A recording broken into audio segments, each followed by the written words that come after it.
School नहीं जाना, मैं आपके साथ काम पर जाऊंगा, मैं नहीं पढ़ूंगा, मुझसे किताबें नहीं पढ़ी जाती। अच्छा अच्छा ठीक है, मैं तुम्हें काम पर साथ ले जाता हूँ। कालू, ये तुम बच्चे के सामने क्या बोल रहे हो? खबरदार अगर मेरे जग्गू को काम पर साथ लेकर के। जग्गू बेटा, अपना स्कूल बैग उठाओ और चुप करके स्कूल चले जाओ, वरना मैं चप्पल उतार कर 2 कान पर लगाऊंगी।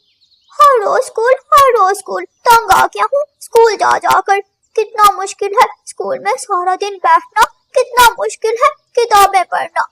जब भी जग्गू स्कूल जाने लगता तो जिद करता। आज भी जग्गू रोता हुआ अपना स्कूल का बैग उठाता है और स्कूल चला जाता है। जग्गू, खिड़की से बाहर क्या देख रहे हो? ध्यान से पढ़ो। अच्छा बताओ, मैं क्या पढ़ा रहा हूँ?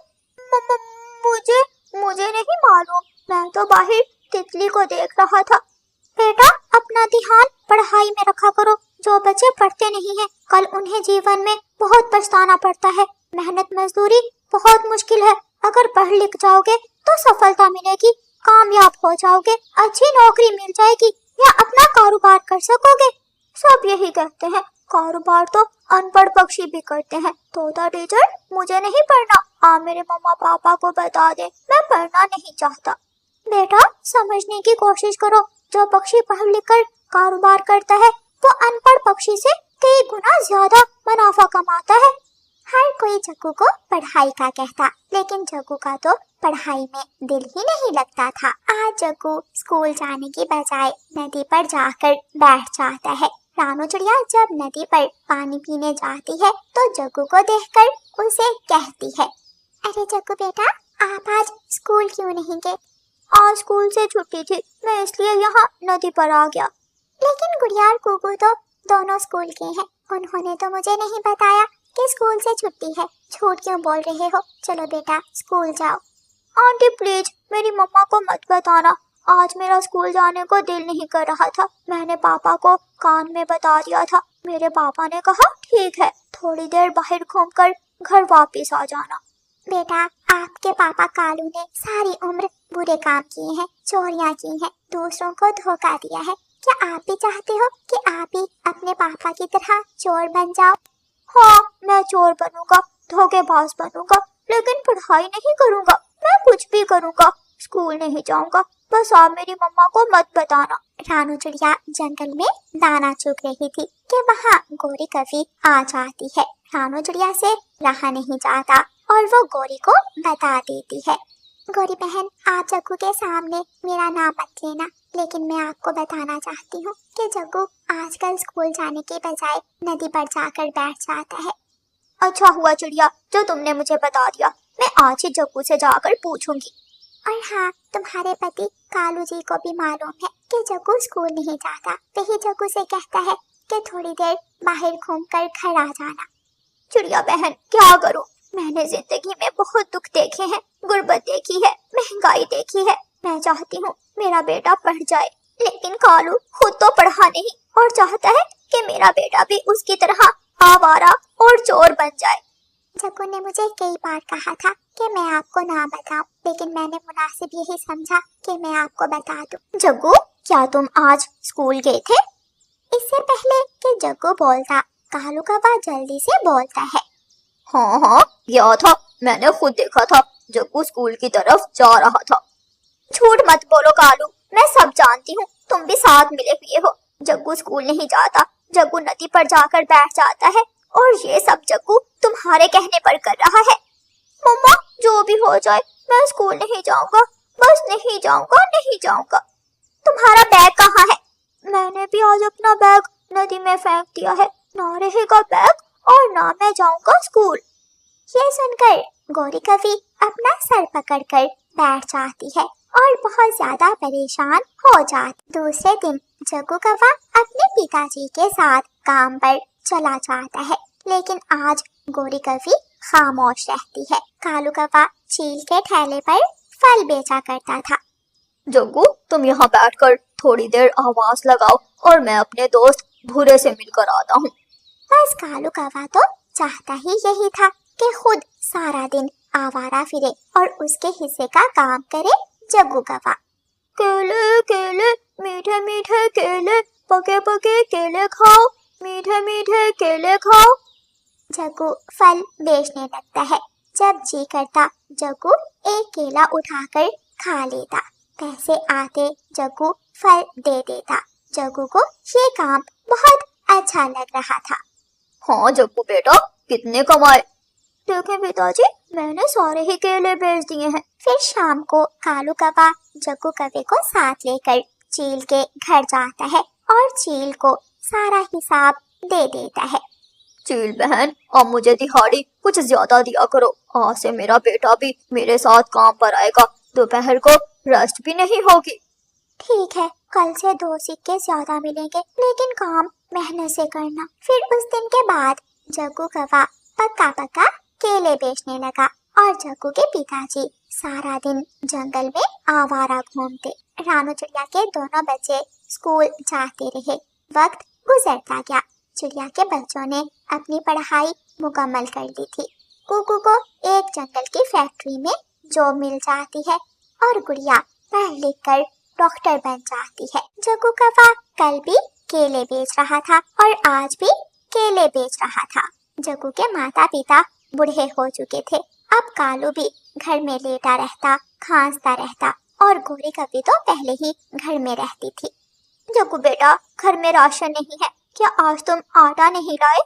माँ, मैं कहाँ से आटा लाता, आज मुझे दिहाड़ी बहुत थोड़ी मिली थी। फिर एक दिन अचानक चील मर जाती है और केलों का ठेला बंद हो जाता है। जग्गू का काम भी बंद हो गया था। जग्गू एक ईंटों के भट्टे पर काम करने लगता है। वो ईंटें उठाता और दूसरी जगह रखता, फिर ईंट उठाता और दूसरी जगह रखता। वो सारा दिन ईंट उठा उठा कर थक जाता, लेकिन भट्टे पर ईंटें तो खत्म होने वाली नहीं थी। कुकू और गुड़िया ने जंगल में सबसे सुंदर घर बना लिया था। आज कुकू और गुड़िया अपनी मम्मा को कार पर जंगल की सैर करवाने ले जाते हैं। मुझे गर्व है मेरे बच्चों पर। मेरे बच्चों ने पढ़ लिख कर अपनी मम्मा का नाम रोशन किया, खुद भी जिंदगी में सुख लिया और अपनी मम्मा को भी सुख दिया। और दूसरी तरफ कालू कौवा और गोरी कौवे घर में बीमार पड़े थे। जग्गू कौवे के पास उनकी दवा के लिए भी पैसे नहीं थे।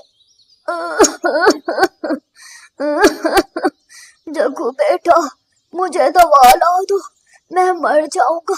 खांस खांस कर मेरे सीने में दर्द हो रहा है। पिताजी, आज मालिक ने पैसे देने से मना कर दिया था। मैं चाहता हूँ मैं दोबारा जाकर बात करता हूँ। जग्गू कौवा उड़ता है। वो पक्षी पक्षी से उधार मांगता है, लेकिन कोई भी उसे उधार नहीं देता। बुरा हाल था। मिट्टी से लथपथ जग्गू भट्टे के पास बैठा था कि वहाँ गुड़िया, कुकू और उनकी मम्मा कार लेकर आ जाते हैं। अरे जग्गू, तुम यहाँ क्या कर रहे हो? कुकू और गुड़िया, मैं बहुत मुश्किल में हूँ, मेरी मदद करो। घर में 1 रुपया भी नहीं है, मम्मा पापा बीमार हैं और दवा के लिए मेरे पास कुछ भी नहीं है। फिर गुड़िया अपना बैग खोलती है और बैग से 2000 रुपए निकाल कर जग्गू कौवे को दे देती है। जग्गू भाई, जाए अपने पापा और मम्मा की दवा ले लें। बेटा जग्गू, वो दिन याद करो जब तुम नदी पर बैठे थे और मैंने तुम्हें स्कूल जाने को कहा था। याद है तुमने कितना गुस्सा किया था? हाँ आंटी, मैं उस वक्त को आज भी पछता रहा हूँ। अगर मैं कल पढ़ लिख जाता तो आज मेरा ये हाल ना होता। हर कोई मुझसे गुस्से में बात करता है। मिट्टी से मेरे पंख हर वक्त गंदे रहते हैं। ना पहनने को कुछ अच्छा है और ना ही पाँव में जूते हैं। जग्गू वैद्य जी के पास जाता है, अपनी मम्मा और पापा की दवा लेकर घर जाता है। जब जग्गू घर पहुंचता है तो जग्गू के पिताजी का देहांत हो चुका था। जग्गू की मम्मा बैठी रो रही थी। देखो, तुमने आने में बहुत देर कर दी। तुम्हारे पापा तो तुम्हारे पीछे से गुजर गए। जग्गू रो रहा था। फिर जग्गू रोता हुआ अपनी मम्मा को बताता है। मम्मा, काश अगर मैं आपकी बात मानकर पढ़ लिख जाता तो आज मैं भी आंटी चिड़िया के बच्चों की तरह कारों में घूमता। मुझे बहुत अफसोस है कि मैं अनपढ़ हूँ और शायद अब आने वाली जिंदगी मुझे और कितने दुख दिखाएगी। प्यारे दोस्तों, जीवन गुजारने के लिए शिक्षा इतनी ही जरूरी है जितनी हवा और पानी, क्योंकि एक अनपढ़ पक्षी कभी भी पढ़े लिखे पक्षी का मुकाबला नहीं कर सकता। और प्यारे दोस्तों, इस कहानी को लाइक, अपने दोस्तों के साथ शेयर और चैनल को सब्सक्राइब करना बिल्कुल मत भूलना। आपका धन्यवाद। लो, फिर से तुम्हारा रोना धोना शुरू हो गया। घर पाँव बाद में रखता हूँ, तुम्हारे आंसू पहले निकलना चालू हो जाते हैं। पता नहीं कब तक तुम्हारी सूरत में मुझे अजाब झेलना पड़ेगा। शाम का वक्त था। कालू कौवा अभी अभी काम से वापस आया था और गोरी कवि को डांटे ही जा रहा था। अब बैठी बैठी मेरा मुंह क्या देख रही हो? जल्दी से भोजन लगाओ, मुझे बहुत भूख लगी है। गोरी कवि कालू कवि के लिए भोजन लेकर आती है और कहती है, कालू जी, मैं डॉक्टर बुलबुल के पास गई थी टेस्ट करवाने के लिए। कहीं पैसों की जरूरत ज्यादा ना हो, इसलिए मैं कुछ एक्स्ट्रा पैसे साथ ले गई, लेकिन वापसी पर वो पैसे मेरे पंखों में से नीचे गिर गए और कहीं खो गए। क्या? ये तुमने क्या किया? मेरी मेहनत की कमाई को तुम रोज किसी न किसी बहाने घुमा देती हो या उड़ा देती हो। मैं पूछता हूँ, आखिर जरूरत क्या थी बुलबुल डॉक्टर के पास जाने की? क्या आपको याद नहीं, पिछले महीने बुलबुल डॉक्टर ने कहा था कि मैं एक बार फिर टेस्ट करवाऊं। हो सकता है कि ऊपर वाला मेरी गोद भर दे। तुम बांझ हो बांझ। कितनी बार ये बात समझानी पड़ेगी कि ऐसे फजूल खर्ची मत किया करो, लेकिन तुम्हें समझ नहीं आती। मैं तंग आ गया हूँ तुम्हारी इन रोज रोज के खर्चों से। आज के बाद मैं तुम्हें फूटी कोड़ी भी नहीं दूंगा। पैसे तो क्या, आज के बाद मैं तुम्हें दाना भी लाकर नहीं दूंगा। अपना दाना खुद ढूंढो और मेरी जान छोड़ दो। ऐसा कहते हुए कालू कौवा सो जाता है और गोरी कवि रात भर जाकर रोती रहती है। फिर अगले दिन कालू कौवा अपने भाई भूरे कौवे के पास जाता है। भूरा कौवा बहुत आलसी और लालची कौवा था। वो खुद तो कोई काम करता नहीं था, बल्कि हर वक्त अपने भाई कालू कौवे को लूटने की साजिश करता रहता। मैंने तो कह दिया है उसे कि जब तुझे मेरी कमाई की कदर नहीं तो आज से खुद अपने लिए दाना ढूंढो। अब मैं उसे एक चवन्नी भी नहीं दूंगा। बिल्कुल ठीक किया आपने कौवे भैया, उस कौवे को उसकी औकात दिखाई। मैं तो कहता हूँ, कब तक उस बांझ के साथ गुजारा करोगे? अब तुम दूसरी शादी कर लो। दूसरी शादी? नहीं नहीं, मैं गोरी के साथ बेवफाई नहीं कर सकता। और वो जो करती है उसका क्या हिसाब? उसने आज तक तुम्हें दिया ही क्या है? वो तो संतान जैसी खुशी भी नहीं दे सकी तुम्हें भैया। तुम्हारी उम्र गुजरती जा रही है। अगर कल को तुम्हें कुछ हो गया तो इतना धन दौलत, इतनी जायदाद किसे देकर जाओगे? कालू कौवा अपने भाई भूरे कौवे की बात सुनकर सोच में पड़ जाता है। कह तो तुम ठीक रहे हो, लेकिन अब मुझसे शादी करेगा कौन?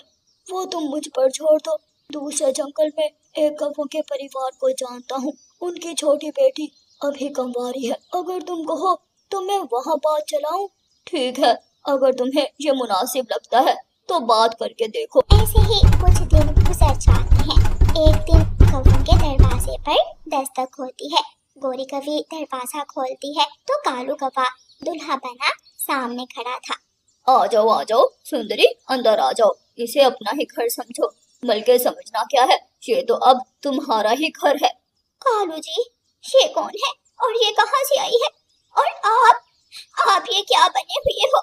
ज्यादा नाटक मत करो, तुम अच्छे से जानती हो सब कुछ। लेकिन अगर मेरे मुंह से ही सुनना है तो सुनो, ये मेरी नई पत्नी है और आज से ये इस घर की मालकिन है।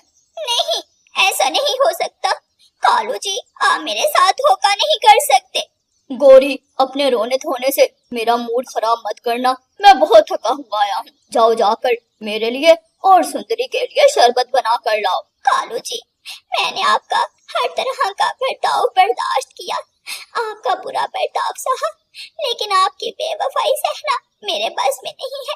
मैं अभी और इसी वक्त आपको छोड़कर जा रही हूँ। अगर आप मेरे बिना रह सकते हो तो मैं भी आपके बिना मर नहीं जाऊंगी। ऐसा कहते हुए गोरी कवि घर से निकल जाती है और नदी पर जाकर जोर जोर से रोने लगती है। थोड़ी ही देर में रानू चिड़िया और मिठू तोता बातें करते करते नदी पर आते हैं तो देखते हैं कि गोरी कवि नदी पर बैठी रो रही है। गोरी बहन, क्या हुआ है आपको? क्या फिर से कालू भैया से झगड़ा हुआ है? फिर गौरी कवि रानू चिड़िया को सारी बात बताती है। क्या कालू भैया से ये उम्मीद नहीं थी वैसे मुझे। वो तो एक पराई कवि को उठाकर घर ही ले आए। ना सिर्फ घर लाए बल्कि कहा कि आज से ये मालकिन है इस घर की। चिड़िया, मैं दोबारा कभी उस घर में वापस नहीं जाऊंगी। कालू जी ने मेरा दिल तोड़ दिया। हाँ हाँ बिल्कुल, आप बिल्कुल मत जाना उस घर वापस। आप मेरे साथ मेरे घर चलो, हम दोनों सहेलियां मिलकर रहेंगी। गौरी कवि और रानू चिड़िया दोनों ऐसे ही बातें कर रही थी कि गौरी कवि को चक्कर आने लगते हैं और वो अचानक जमीन पर गिर जाती है। अरे गौरी, गौरी बहन, क्या हुआ तुम्हें? मिठू भैया, ये क्या हो गया गौरी को? मुझे लगता है इसने गहरा सदमा ले लिया है। हमें इसे जल्दी से बुलबुल डॉक्टर के पास लेकर जाना चाहिए। फिर रानू चिड़िया और मिठू तोता गौरी कवि को बुलबुल डॉक्टर के पास ले जाते हैं। चिंता की कोई बात नहीं, गौरी कवि माँ बनने वाली है। क्या सच में? ये तो बहुत खुशी की बात है। हाँ, और मैं अभी जाकर कालू भैया को बताता हूँ। उनको एक ऐसी चीज की कमी नजर आती थी ना तुम में, मैं अभी जाकर बताता हूँ उन्हें। नहीं नहीं मिठू भाई, आप हरगिज ये बात कालू जी को नहीं बताओगे। मैं अब कभी भी कालू जी के पास वापस नहीं जाना चाहती। फिर रानू चिड़िया गौरी कवि को अपने घर ले आती है और उसका खूब ख्याल रखने लगती है। दूसरी तरफ कालू कौवा एक दिन काम से वापस घर आता है। कालू कौवा अभी दरवाजे में ही खड़ा था कि उसे अंदर से कुछ आवाजें सुनाई देती हैं। वो खिड़की में जाकर देखता है तो उसका भाई भूरा कौवा और सुंदरी कवि बैठे बातें कर रहे थे। तुम फिक्र मत करो मेरे राजा, ये सुंदरी सिर्फ तुम्हारी ही है। तुम्हारे लिए तो मैं कुछ भी कर सकती हूँ। तुम्हारे लिए ही तो मैंने तुम्हारे उस बुढ़े भाई कौवे से शादी की है। बस एक बार भैया तुम्हारे नाम अपना ये घर और खेत लगा दे। जब सारी जायदाद तुम्हारे नाम हो जाएगी तो तुम उस कालू को छोड़ देना। फिर हम शहर वाले जंगल जाकर शादी कर लेंगे और सुकून से जिंदगी गुजारेंगे। दोनों बैठे हंस हंस कर ऐसे बातें कर रहे थे कि कालू कौवा अंदर आ जाता है। इतना बड़ा धोखा, तुम दोनों ने मुझे इतना बड़ा धोखा दिया। भूरे, ये तो बेगानी है लेकिन मेरा भाई ही मेरी जान का दुश्मन है, ये मुझे नहीं पता था। नहीं नहीं कालू भैया, मैं आपको बताता हूँ सारी बात। नहीं, मुझे कुछ नहीं सुनना। 1 मिनट में मेरे घर से निकल जाओ और अपनी इस 2 टके की माशूका को भी साथ ले जाओ और कोशिश करना मुझे दोबारा नजर मत आना। दोनों को घर से निकालकर कालू कौवा फूट फूट कर रोने लगता है। मैंने गौरी के साथ बेवफाई की, उसे धोखा दिया, उसी की सजा ऊपर वाले ने मुझे दी है। फिर कालू कौवा गौरी कवि को ढूंढने के लिए जंगल में निकल जाता है। काफी देर तक उड़ने के बाद उसे एक पेड़ पर रानू चिड़िया और गौरी कवि बैठी हुई नजर आती हैं। गौरी, गौरी मुझे माफ कर दो मेरी प्यारी पत्नी। मैंने तुम्हारे साथ बहुत ज्यादती की और उसकी दुगनी सजा मुझे मिली। प्लीज मुझे माफ कर दो, मुझसे बहुत बड़ी भूल हो गई। गौरी खामोश खड़ी थी लेकिन उसकी आंखों से आंसू निकल रहे थे। कालू भैया, जो आपने हरकत की वो माफी के काबिल तो नहीं है, लेकिन गौरी बहन मुझे लगता है आपको कालू भैया को एक मौका जरूर देना चाहिए। और कालू भैया, जिस कमी की वजह से आपने गौरी को घर से निकाला था और इस पर एक सौतन ला दी थी, ऊपर वाले ने गौरी की उस कमी को खत्म कर दिया। क्या क्या मतलब? फिर रानू चिड़िया कालू कवि को बताती है कि गौरी कवि माँ बनने वाली है।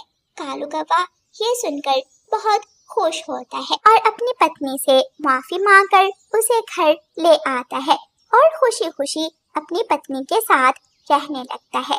प्यारे दोस्तों, इस कहानी को लाइक, अपने दोस्तों के साथ शेयर और चैनल को सब्सक्राइब करना बिल्कुल मत भूलना। आपका धन्यवाद।